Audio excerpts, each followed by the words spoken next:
Caroline Fiat, que vous connaissez, députée de Meurthe-et-Moselle, Anthony Gratakos, qui est notre secrétaire général, qui a accompli un boulot incroyable. Il faut le remercier parce qu'on est quand même une très jeune structure, sans grands moyens. Une petite nouvelle, Marie-Noëlle Lindemann, tout juste arrivée dans la vie politique, sénatrice de Paris, promise à un grand avenir, qui est heureusement est à nos côtés parce qu'on avait bien besoin de sa détermination et de son énergie. C'est la première fois que la gauche républicaine et socialiste vous fait ses vœux pour une bonne raison, c'est que nous sommes un parti très jeune. Quand je dis très jeune, je vois tout de suite Madame Grohl de Mediapart qui esquisse un sourire. Mais ça n'est pas seulement une question de moyenne d'âge, hein, mais c'est quand même un parti qui est récent, jeune. J'excuse, en effet, tu as raison, notre ami Jean-Luc Laurent, qui devait être avec nous, mais qui bat la campagne municipale au Crémin-Bicêtre. J'excuse également notre camarade Bastien Faudot, qui est en campagne également à Belfort, qui a un comité ce soir, une campagne qui est très ardue et très dense. Et puis j'ai une pensée pour Catherine Coutard, qui devait être avec nous, mais qui est bloquée à Montélimar, qui mène une liste d'union de la gauche, qui a de bonnes chances de l'emporter, comme beaucoup de camarades de la gauche républicaine et socialiste, parce que nous sommes un parti nouveau, nous sommes un parti récent, nous sommes un parti modeste dans ses effectifs, mais pas dans ses ambitions, mais nous sommes un parti impliqué dans la vie municipale. Et Gaëtan Gors, qui est là, premier rang, qui n'a pas voulu se mettre à côté de moi, mais je le remercie aussi, parce que c'est un de ceux qui œuvrent au quotidien pour faire phosphorer les militantes et les militants de notre parti. Alors bon, moi j'ai assisté tellement à des cérémonies de vœux dans ma vie politique que je sais à peu près ce qu'il faut éviter. La longueur du propos, ça je suis pas sûr que j'y arriverai. Il faut éviter bilan et perspective, il faut éviter les inévitables citations. Donc normalement en tête c'est Albert Camus. Après il y a René Char.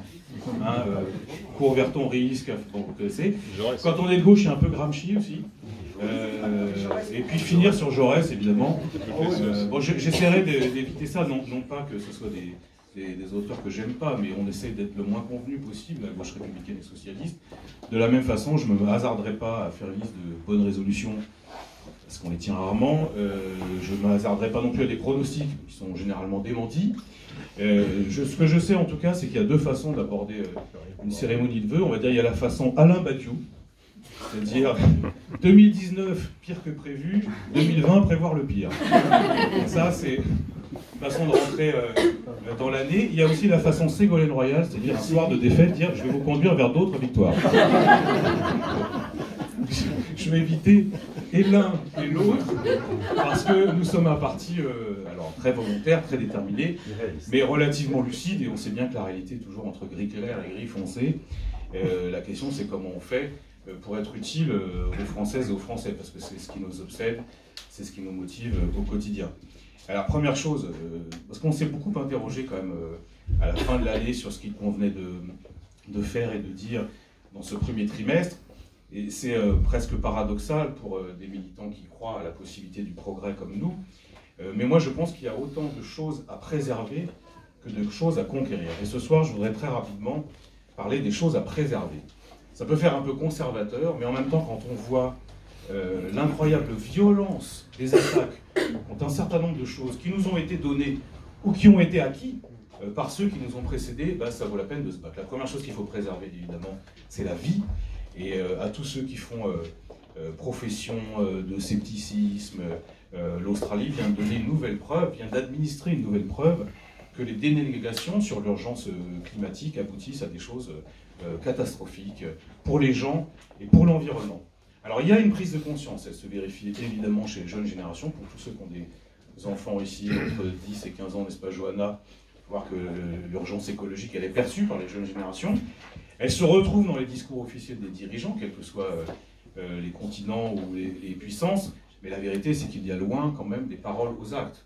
Je ne parle même pas du président américain ou du président chinois, je parle juste du continent européen. Vous avez eu, parce que vraiment le double langage et l'hypocrisie deviennent totalement insupportables. Vous avez eu ce fameux moment à l'Assemblée nationale où le matin le groupe En Marche recevait en grande pompe Greta Thunberg, pour l'après-midi adopter le CETA, c'est-à-dire le traité de libre-échange avec le Canada, qui allait intensifier les échanges commerciaux et donc augmenter un peu plus la pollution, la malbouffe, etc. Mais ça vaut aussi à l'échelle de tout le continent. Moi, je siège au Parlement européen, comme vous le savez. Madame von der Leyen annonce en grande pompe un Green New Deal, c'est-à-dire que c'était censé être une sorte de réponse très ambitieuse à l'urgence écologique. Et dans la même semaine, nous apprenons que nous allons signer encore plus d'accords de libre-échange. Alors, avec les États-Unis, d'une part, vous avez vu, c'est sorti avant-hier, c'est-à-dire que Trump a beau nous taper dessus, évoquer l'extraterritorialité du droit américain dès que les entreprises européennes veulent commercer avec des pays qui ne plaisent pas aux Américains. Mais surtout, on est en train de refaire le TAFTA qu'on était arrivé à sortir par la porte et qui revient par la fenêtre. Mais il y a même plus grave. Vous savez quels sont les 3 plus grands pays où il y a de la déforestation aujourd'hui dans le monde? C'est le Brésil, l'Australie, l'Indonésie. C'est les 3 pays. Et bien c'est sur ces 3 pays que l'Union européenne est en train de négocier un accord de libre-échange aujourd'hui. Avec l'Indonésie, avec le Brésil, c'est ce qu'on appelle l'accord Mercosur, et avec l'Australie, parce que ça peut vous paraître totalement absurde, mais aujourd'hui la Commission essaye de mettre un point final à un accord de libre-échange avec l'Australie. Et vous voyez qu'il y a vraiment loin de la parole aux actes, et moi je pense que dans ce moment très particulier, il faut dire qu'on ne peut pas répondre à l'urgence écologique si on ne remet pas frontalement, profondément en cause le système économique dans lequel on vit, c'est-à-dire un système qui est fondé sur l'accumulation du profit, le productivisme et évidemment le libre-échange généralisé. Et on fera partie de ceux, à gauche, mais même au-delà de la gauche, parce que c'est vraiment un sujet qui fédère les Français, on fera partie de ceux qui disent il faut contribuer à ce qu'on peut appeler une forme de démondialisation. Oui, il faut relocaliser un certain nombre de productions agricoles, industrielles. Oui, bien sûr, il faut être fier de dire qu'au sein de l'Europe, et même en France, on a largement de quoi aujourd'hui répondre à un certain nombre de besoins, plutôt qu'aller chercher à l'autre bout du monde des produits qui sont généralement moins bien faits, fabriqués par des enfants ou des salariés très mal payés. Et ça, c'est vraiment, je crois, quelque chose qu'on doit mettre dans l'agenda, parce qu'on ne peut pas à la fois dire Green New Deal, répondre à l'impact écologique et au dérèglement climatique, qui est une réalité, et en même temps ne rien faire du point de vue des politiques publiques et du point de vue des politiques européennes. Ça, c'est la première chose. La deuxième chose, je disais préserver la vie, il y a aussi quelque chose qui nous tient à cœur, c'est évidemment préserver un modèle social. Vous savez, il y a eu tout le débat avec M. Macron il y a une semaine sur l'attractivité de la France. Et donc il a accueilli en grande pompe à Versailles, dans un truc un peu indécent, tous les grands patrons qui sont généralement non seulement les plus grands pollueurs de la planète, mais c'est aussi des gens qui théorisent un rapport particulier à la démocratie.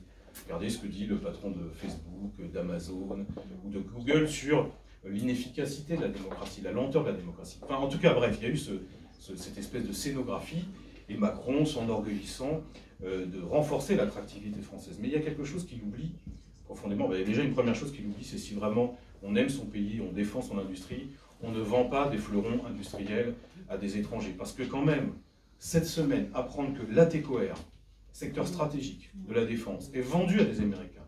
Aujourd'hui, Phonotis, qui fabrique des câbles, non seulement dans la défense, pour les forces sociales françaises, les forces spéciales françaises, mais aussi des choses qui ont un rapport à la dissuasion nucléaire. Que ces choses-là soient aujourd'hui vendues, alors en l'occurrence aux Américains, sans que l'État français n'intervienne. On a vu Safran et Thales qui disaient oh, bon, on prendrait peut-être une participation, on n'est même pas sûr. Ça, franchement, c'est un scandale quand on prétend défendre l'attractivité française. Mais surtout, la deuxième chose, c'est qu'il suffit d'aller à l'étranger pour voir que les gens adorent la France, et ce qu'ils adorent dans la France, et ce qui fait qu'ils viennent investir, et ce qui fait qu'ils viennent s'y installer, c'est précisément la qualité de ces équipements publics, la qualité de la formation des salariés, et surtout un modèle social protecteur, très important, parce qu'on a des salariés qui sont très productifs, très bien formés, et ça c'est quoi? C'est le résultat de décennies de lutte. D'où la retraite, d'où un code du travail qui, jusqu'à il y a encore 10-15 ans, était protecteur, d'où un État fort, régulateur, qui investissait, qui avait une vision du long terme et en qui on pouvait avoir confiance. Et tout ça est en train d'être détruit méthodiquement. Parce que si on reprend le quinquennat Macron, et hélas, d'une certaine façon aussi un peu le quinquennat Hollande, systématiquement tout ce qui faisait la grandeur et l'efficacité de notre modèle social est en train d'être détricoté. Les ordonnances travail, au début du quinquennat, tous les avocats en droit du travail, je ne sais pas, Étienne Collin n'est pas encore arrivé, mais il y a Julien Tempé qui est là, avocat très conscient de ces choses-là. Tout ce qui faisait le code du travail est patiemment, méthodiquement détricotée. On a eu donc les ordonnances.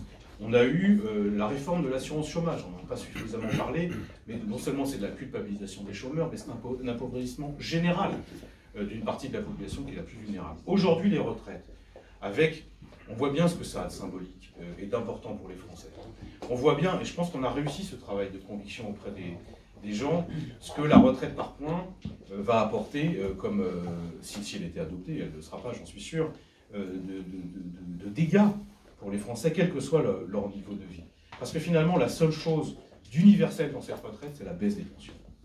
Et la seule solution qui sera, non pas pour les plus pauvres, mais pour les gens les plus fortunés, la seule solution, ça sera la retraite par capitalisation. Et voilà comment, si on ne réagit pas suffisamment, si on n'est pas capable de porter des coups, eh bien on va avoir une réforme qui remet en cause totalement le contrat social qui était passé entre les Français et la nation. Je salue l'arrivée.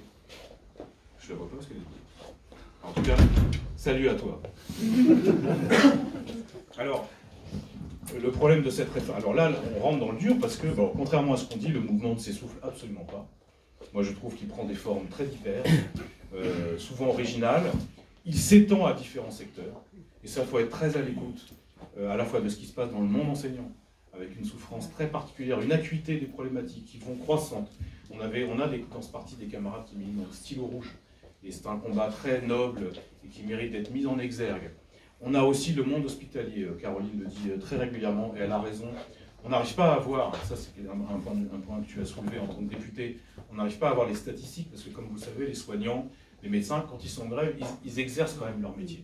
Donc, généralement, ils se contentent de mettre un petit écusson, mais la vérité c'est qu'il y a une immense colère dans le monde de la santé, une vraie envie que ça change, et un gouvernement qui est aux abonnés absents totalement.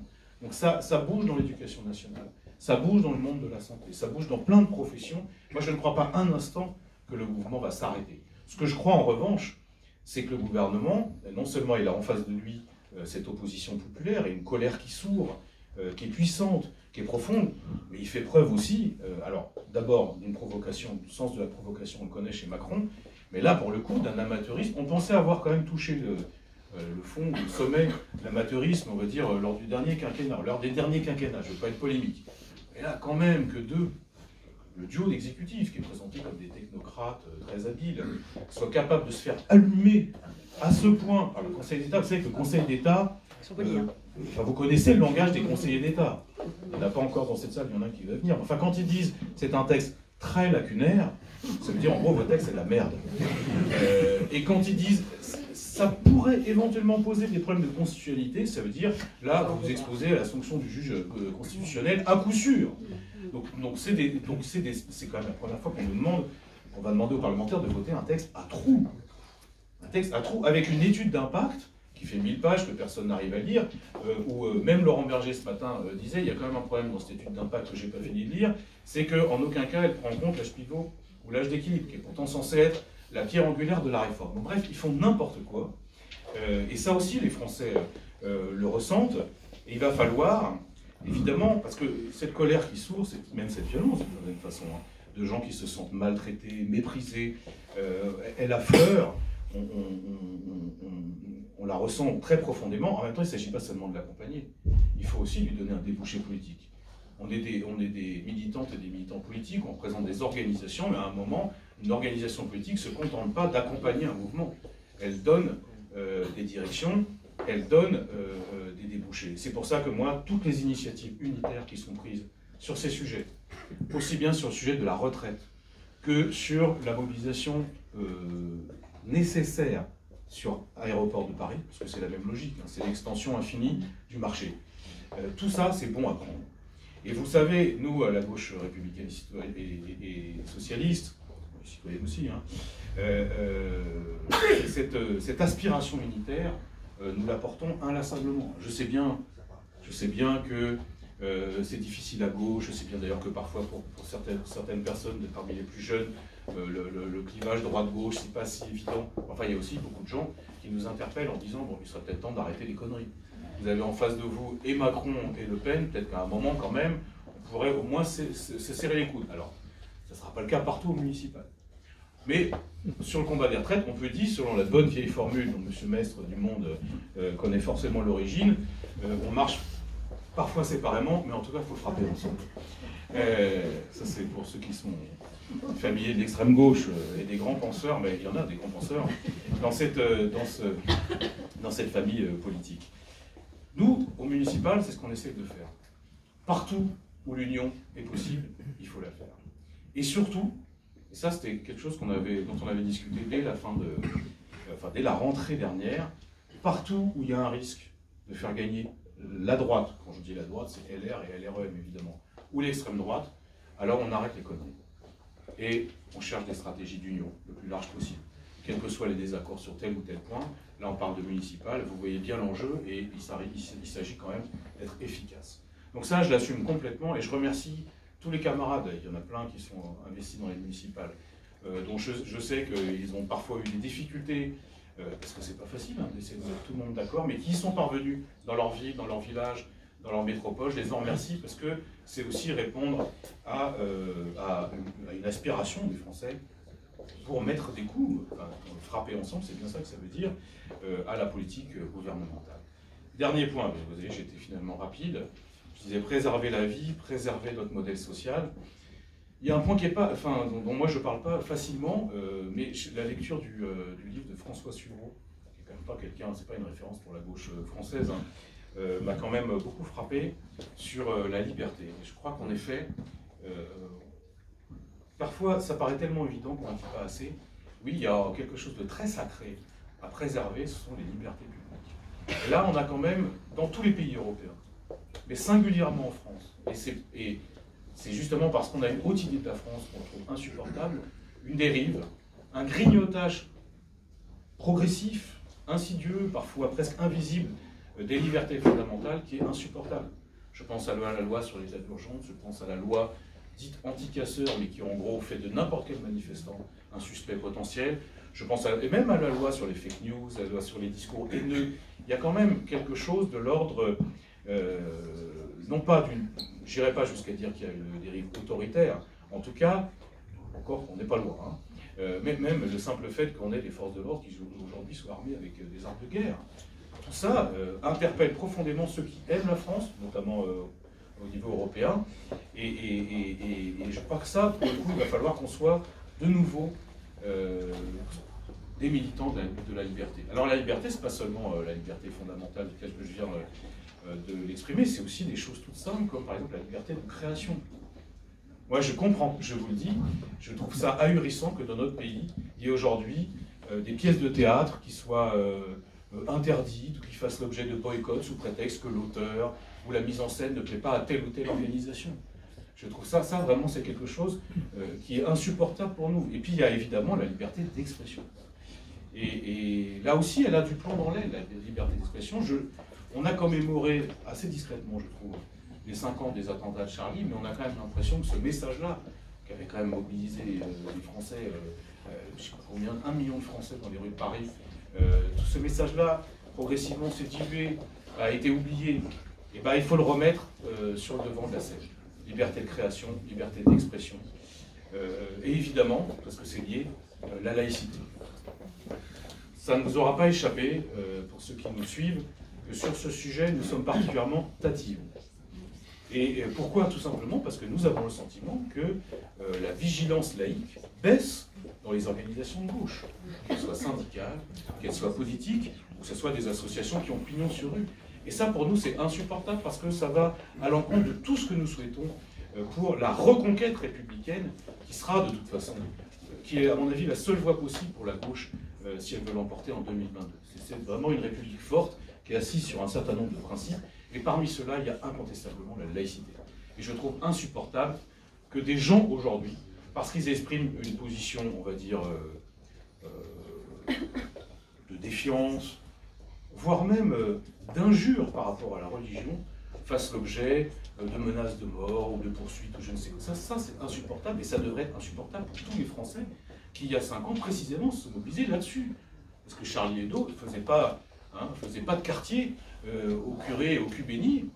Ça peut choquer, mais en tout cas, en aucun cas, la République, elle peut accepter que ces gens-là soient aujourd'hui menacés, soit dans leur chair, soit dans leur existence sociale. Donc là-dessus, nous, on sera intraitable et on pourchassera toutes les dérives qu'il peut y avoir dans la société française, parce que sinon, de toute façon, c'est notre modèle républicain qui en pâtira largement et qui laissera cours à des choses que nous ne pourrons que condamner. Donc vraiment, j'insiste là-dessus, sur toutes ces libertés, en particulier. Alors, j'ai oublié la liberté de la presse, mais ça va là aussi totalement d'évidence. Moi, je ne fais pas partie... Enfin, il faut avoir un rapport laïque aux journalistes et à la presse, comme nous avons un rapport laïque avec tout. Voilà, c'est leur boulot, ils ont des opinions, nous aussi. Parfois, on n'est pas content, parfois... mais je pense que ça fait partie aussi d'une certaine façon de concevoir le débat public. Et en tout cas, nous, on se battra toujours pour que les journalistes puissent exercer leur profession totalement normalement, qu'ils soient respectés dans l'exercice de leur métier, et même... Ok, ouais, c'est vrai, moi aussi je suis énervé par les éditorialistes 9 fois sur 10, je suis surtout énervé parce qu'ils pensent tous la même chose. Mais ça ne m'empêchera pas pour autant de trouver ça absolument normal et qu'ils soient dans leur bon droit de dire ce qu'ils pensent. Bref, vous l'avez compris, nous, vraiment le fil à plomb, ou le fil rouge, on va dire, c'est la reconquête républicaine. Tout le long de cette année, dans les luttes, parce qu'il y a des luttes, et franchement on y est très impliqué, dans nos positions institutionnelles respectives. On est représenté dans les 3 assemblées parlementaires, on est représenté dans les conseils régionaux, les conseils généraux, demain dans beaucoup plus de mairies qu'on ne l'est aujourd'hui. Ça, c'est aussi un sujet de satisfaction. Ça va paraître très boutiqué, mais enfin, après tout, quand on crée un parti, c'est aussi pour qu'il se déploie et se développe, pas pour qu'il se... moi, je ne suis pas partisan du parti qui se renforce en s'épurant. Au contraire, moi, je pense qu'il faut accueillir la différence et accueillir le plus de gens possible. Vous êtes de plus en plus nombreux. Moi, je vais faire un peu la tournée, Marie-Noël surtout. Moi aussi un peu, Caroline beaucoup, des camarades sur le terrain. Il y a vraiment quelque chose qui est en train de se passer. La route, elle est longue, la pente, elle est forte. Elle est forte. Franchement, finir Premier ministre, c'est parce qu'il y a de pire. En revanche, je vais finir sinologue totalement obsessionnel. J'ai des doutes, et vu ce que je vote sur la Chine au Parlement européen, je ne suis pas sûr d'être bien accueilli, surtout en ce moment. Enfin ça, là, pour le coup, c'est encore une autre chose. Voilà, donc je vous souhaite à toutes et à tous une très belle année, alors déjà personnelle, je vous la souhaite studieuse, je vous la souhaite rêveuse, parce que je sais ici, vous savez que la beauté, ça fait partie de la vie, je vous la souhaite aussi joyeuse, et surtout toujours dans les luttes pour défendre des convictions qui nous sont chères et qui sont profondément ancrées, je crois, dans l'histoire de notre République. Voilà, merci et très bonne année.